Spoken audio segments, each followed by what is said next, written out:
Hey guys, and welcome back to this channel. In this video, I'll be showing you guys what you can do if you cannot find the new Cupcake outfit.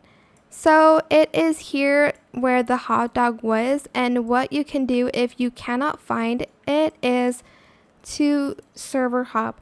Go to other Freeplay servers, or you can just go to the regular server because they will just update almost every single day, single hour, and you're just going to select join. Press yes, and if it's still not there, I think you just still have to play in the regular server.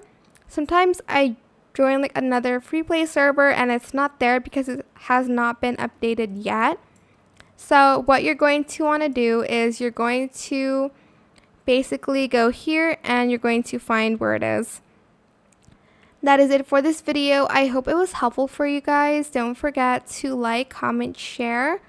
Also subscribe to this channel if you haven't done that already. If you have any more questions about this video, just leave it in the comment section down below. I will try my best to answer them all for you guys. And if you found this video helpful, please click the thanks button as well. That is it for this video. Thank you so much for watching. Bye.